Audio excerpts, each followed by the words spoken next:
नहीं मिलने से, इलेक्ट्रिसिटी नहीं मिलने से। मतलब आप सोचिए कि कितना डिपेंडेंट जीवन हमारा हो चुका है। बल्ब की खोज हुए 100-150 साल 200 साल से ज्यादा नहीं हुए, पर आज ये बल्ब लैंप्स हमारे जीवन की एक अनिवार्य आवश्यकता बन चुके हैं। इनके बिना जीवन नहीं चल पा रहा। मतलब कैसी स्थिति, अग्नि के बिना जीवन नहीं चल सकता, वायु के बिना जीवन चल सकता है क्या? श्वास ही नहीं लेंगे तो जीवन क्या जिएंगे? जीवन के सब भोग, जीवन के सब अरमान खत्म हो जाएंगे। एक वायु नहीं मिले तो कीमत किसकी ज्यादा? बड़े बड़े भोगों की कीमत ज्यादा या एक वायु की कीमत ज्यादा? एक श्वास अपन लेते हैं, उसकी कीमत कितनी मानते हैं आप? एक श्वास की कीमत कितनी? अपन मानते हैं एक श्वास की कीमत क्या है? हवा हवा है, क्या है उसमें? पर आप सोचिए, एक श्वास गई और अगली श्वास आई नहीं व्यक्ति की, तो उसकी वैल्यू क्या रही इस संसार में? शमशान की राख के अधिक तो कुछ नहीं है। सोचिए आप कि वायु का कितना महत्व है। एक फिक्स टेम्परेचर इस संसार में चल रहा है, वो भी कार्बन डाइऑक्साइड की देन है। यदि कार्बन डाइऑक्साइड की परत नहीं हो तो इंफ्रारेड रेस जो होती है उनका एब्जॉर्प्शन नहीं होगा, और एब्जॉर्प्शन नहीं होगा तो एक फिक्स टेम्परेचर इस संसार में नहीं बना रहेगा। सूर्य की किरणें आएंगी और चले जाएंगी, रोक नहीं पाएंगे हम उनको। कहीं अल्ट्रावायलेट रेस आती है, पर ये ओजोन परत है जो रोक लेती है। यदि ये नहीं हो तो आज कहते हैं कि मोतियाबिंद होना, त्वचा का कैंसर होना, ये सब संभावनाएं हैं सिर्फ एक ओजोन परत नहीं होने से। कितना महत्व है इसका। क्लाइमेट का बहुत बड़ा फैक्टर जो है वो वायु है। आज क्लाइमेटिक कंडीशन बिगड़ रही है, कारण क्या है? वायु प्रदूषण। मतलब अपन समझ सकते हैं कि वायु का महत्व कितना। आज नहीं भी समझ पा रहे तो एक कल्पना करके रख लीजिएगा कि आज से 30 साल पहले व्यक्ति जल की कीमत उतनी नहीं समझ पा रहा था, पर आज कईयों के हाथ में बिस्लरी दिखती है ना, तो ऐसे 30 साल बाद कईयों के हाथ में ऑक्सीजन के सिलेंडर जरूर होंगे, पीठ पर लदे होंगे, जहां भी जाएंगे ऑक्सीजन लेकर के जाएंगे।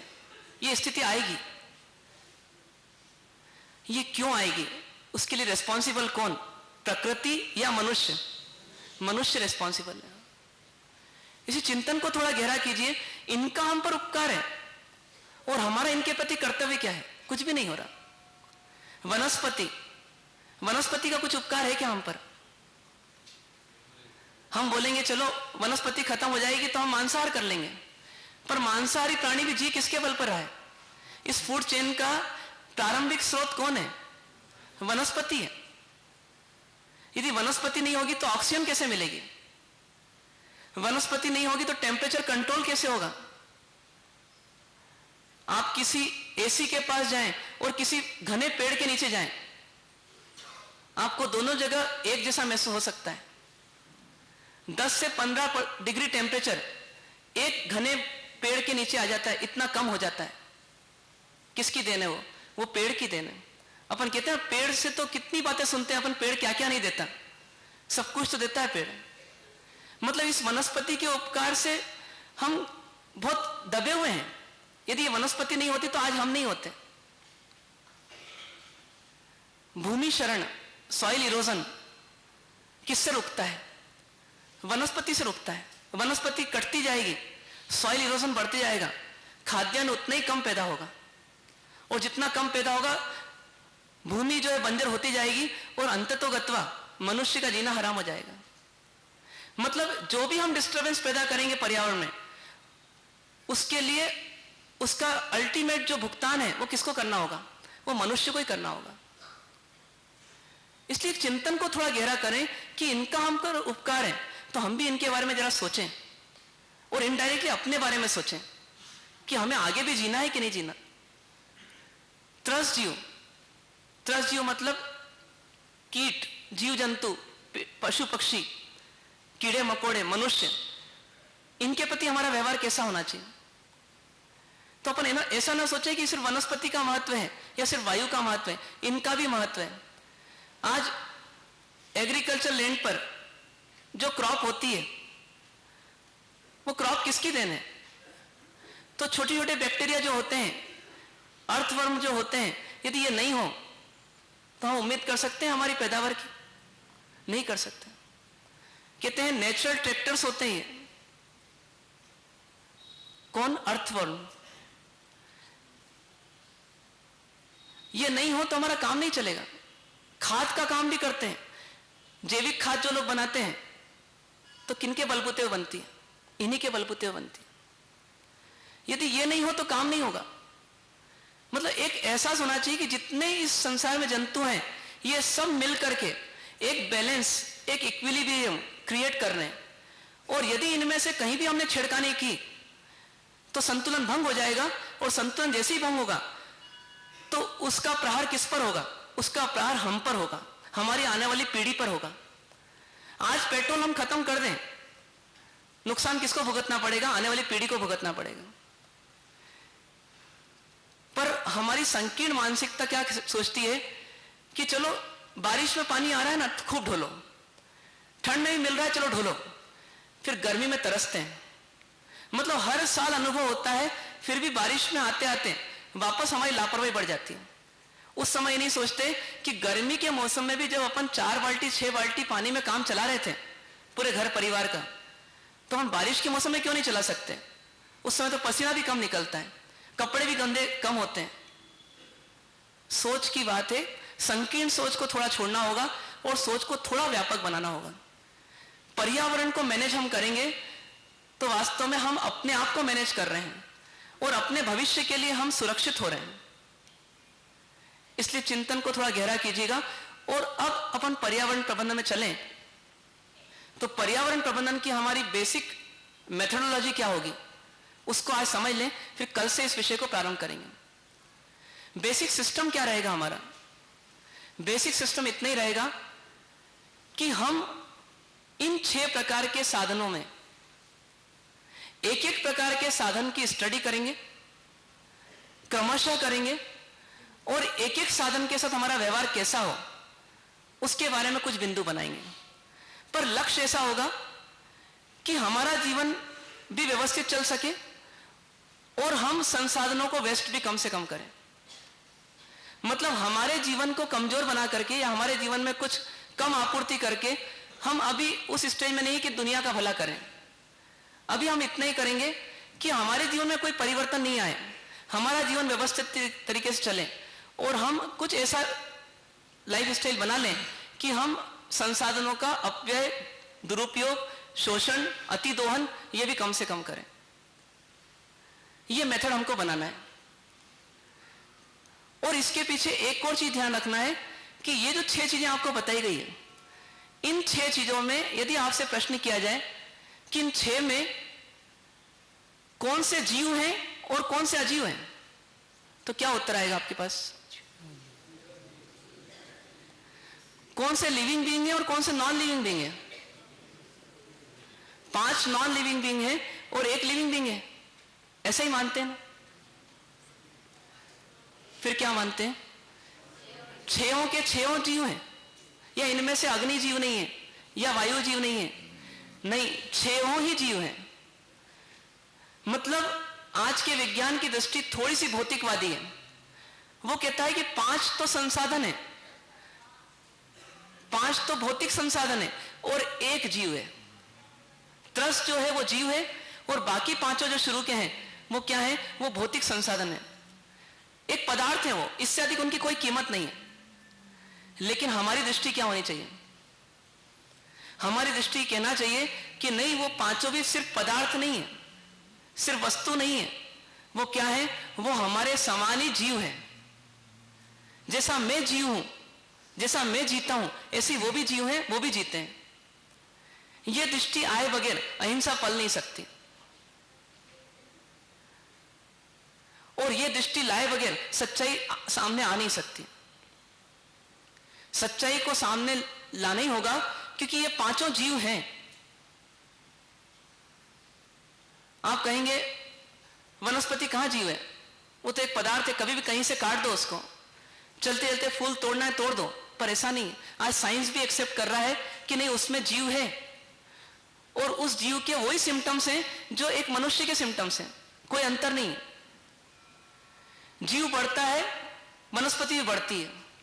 जीव जैसे एक स्टेज पे जाके रुक जाता है उसकी हाइट, उसकी हेल्थ लगभग लगभग स्थायी हो जाती है, वैसे की वैसी वनस्पति भी एक हद तक जाकर रुक जाता है। जैसे जीव के जीवन में, मनुष्य के जीवन में पूर्वार्ध भी और उत्तरार्ध भी है, ठीक उसी प्रकार से वनस्पति के जीवन में पूर्वार्ध भी उत्तरार्ध भी है। जैसे जीव जो है उसकी उंगलियां होती है, उसके हाथ होते हैं, उसी प्रकार से वनस्पति भी है, शाखाएं उसके हाथ हैं और टहनियां या पत्तियां उसकी उंगली, उसके नाखून है, ऐसा माना जा सकता है। जैसे मनुष्य को पसीना आता है, वैसे वैसे पत्तियों में से पानी निकलता है। जैसे मनुष्य रिप्रोडक्शन करता है, प्रजनन करता है और अपनी संतति पैदा करता है, तो वनस्पति भी अपनी संतति बीज के रूप में, फल के रूप में पैदा करता है। जैसे मनुष्य को जीने के लिए आहार चाहिए, ऐसी पशु वनस्पति को भी जीने के लिए मिट्टी के पोषक तत्व चाहिए। जैसे मनुष्य को जीने के लिए पानी चाहिए, ऐसी वनस्पति को भी जीने के लिए पानी चाहिए। अपन कहते हैं इतनी गर्मी में ये पेड़ हरे भरे कैसे रहते हैं, तो उनकी जड़ें जो हैं वो इतनी फैलती जाती है कि पानी के सोर्सेस तक पहुंच जाती है, भूमिगत पानी के सोर्सेस तक, और वहां जाकर के पानी पीती है। पानी के बिना उनका भी जीवन संभव नहीं। जैसे मनुष्य श्वास लेता है, ऐसी पशु भी श्वास लेता है, जब वनस्पति भी श्वास लेता है। जब इतनी सच्चाई हमारे सामने आती है तो क्यों ना एक सच्चाई और स्वीकार कर लें कि जैसे मनुष्य की अपनी संवेदनाएं होती है, ऐसी उस वनस्पति की भी अपनी संवेदनाएं होती है। जैसे मनुष्य कभी मूक हो तो अपनी व्यथा को सुना तो नहीं सकता, लेकिन फील कर सकता है। ऐसी कभी मौका आया, कल्पना कीजिए, कल्पना के आधार पर कि कभी वनस्पति को ऐसा चांस मिलेगा नहीं, ये सच है, लेकिन मिल गया कि तू एक्सप्रेस कर सकता है अपने आप को, तू कम्युनिकेट कर सकता है, तो वो भी निश्चित तौर पे अपनी व्यथा सुनाएगा हमको। वो भी कहेगा कि मनुष्य दरिंदा होता है, ये अकारण मुझे तोड़ता है, काटता है, पीटता है, छिलता है। मतलब उसकी भी व्यथा तो है। कुछ वैज्ञानिकों ने इस पर रिसर्च की तो उन्हें प्रूव किया कि जैसे कोई परिस्थिति आने के बाद हमारे माइंड के सिग्नल्स बदल जाते हैं। लाई डिटेक्टर से हमारा लाई डिटेक्ट हो जाता है, कारण के सिग्नल्स बदल जाते हैं, अल्फा बीटा गामा रेस बदल जाती है। ठीक उसी प्रकार से वनस्पति की भी अपनी संवेदना है, और जब उसको कोई काटने आता है, तोड़ने आता है, जलाने आता है, तो उसकी भी संवेदनाएं बिगड़ जाती हैं। ये ओरा के माध्यम से या दूसरे गैल्वेनोमीटर आदि के माध्यम से ये चीज जांची गई है। ये सब सिर्फ एक ही बात को सूचित करती है, और वो यह कि हम उसके साथ वैसा ही व्यवहार करें जैसा हम अपने लिए पसंद करते हैं, क्योंकि उसकी संवेदनाएं हमारे समान है, उसके सुख दुख हमारे समान है, उसकी चाहत हमारे समान है। जैसे हम जीना चाहते हैं वैसे वो भी जीना चाहता है, जैसे हम भरण पोषण चाहते हैं वो भी चाहता है। इसलिए अपना व्यवहार यदि हो सके तो उस प्रिंसिपल पर लाने का प्रयास कीजिए जिसे हम कहते हैं जियो और जीने दो, लिव एंड लेट लिव। हम भी जिए और दूसरों को भी जीने दें, वो कला निकालें। रोड पर चलते हैं तो इसी कला से जीते हैं हम। रोड पे इस कला से नहीं जीते कि बस मैं अपनी गाड़ी बचाऊंगा, दूसरे की ठोकता रहूंगा। वहां बराबर न्याय है कि दूसरे की गाड़ी ठोकना नहीं और अपनी गाड़ी को बराबर अपने गंतव्य तक पहुंचा देना। ठीक उसी प्रकार से यहां पर भी आप चाहें तो अपनी जीवन शैली को थोड़ा सा व्यवस्थित करके उस जीवन शैली में आ सकते हैं कि मुझे अपना जीवन अच्छी तरह से जी लेना और दूसरे जीवों को, पृथ्वी जल वायु वनस्पति आदि सभी, इन सब के साथ दुर्व्यवहार नहीं करना, क्योंकि इन सब में संवेदना है। ये सब दुखी होते हैं जब हम इनके साथ छिड़कानी करते हैं। तो बस ये लक्ष्य बनाने के लिए आज का विश्राम है। आप चिंतन कीजिएगा, दो तरह के चिंतन कीजिएगा। पहला ये कि हम अपने दैनिक जीवन में किस किस प्रकार से इन 6 प्रकार के साधनों का दोहन करते हैं, शोषण करते हैं, अपव्यय करते हैं, वेस्टेज करते हैं। और दूसरा ये कि इनके बारे में एक संवेदना का विकास कीजिए कि जैसा मैं अपने लिए जीने का अधिकार मांगता हूं, ऐसे ही इन्हें भी जीने का अधिकार है। ये 2 चीजों का आपको चिंतन करना। स्वाध्याय और सत्संग के माहौल में आप हम सब भगवान महावीर और उनके समान अनेक महापुरुष जो इतिहास में हुए हैं, उनके तत्वों का चिंतन करते हुए, उनके सिद्धांतों का अनुशीलन करते हुए अपने जीवन को सुधारने के लिए प्रतिदिन प्रयत्न कर रहे हैं। और प्रयत्न की इस कड़ी में कभी हमारा विषय बनता है कि इस जीवन में आने के बाद हमें क्या क्या ज्ञान प्राप्त करना चाहिए। कभी यह विषय बनता है कि इस जीवन में प्राप्त सीमित समय का सर्वोत्तम सदुपयोग कैसे करना चाहिए।